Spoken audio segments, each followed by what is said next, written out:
Marinate করা আছে।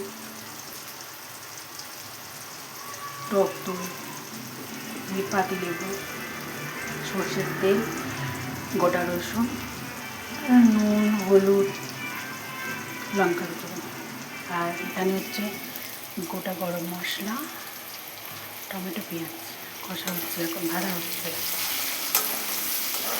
এরপরে এটার মধ্যে যাবে এই যে এখানে আদা রসুন পেস্ট করা আছে, এই পেস্টটা দিয়ে দেব।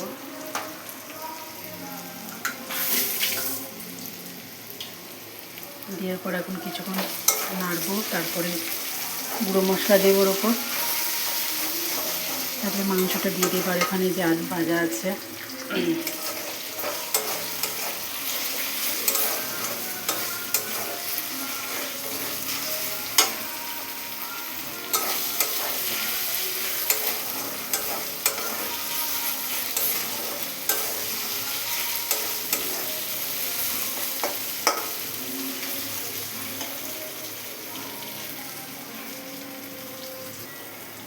তার মধ্যে অল্প সামান্য একটু হলুদ গুঁড়ো দিলাম, আর এখানে তো হলুদ গুঁড়ো দিয়ে মাখা আছে।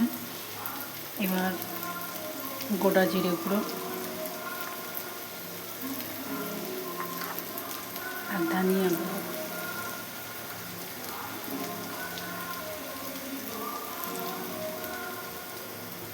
দিয়ে এখন কিছুক্ষণ কষি।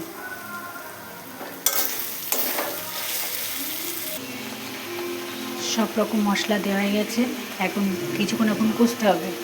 ঠিক আছে, আবার পরে আসছি, এখন কষতে থাকি কিছুক্ষণ।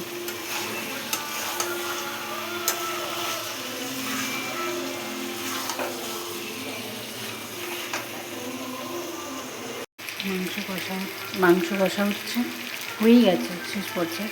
এই যে জল গরম হচ্ছে।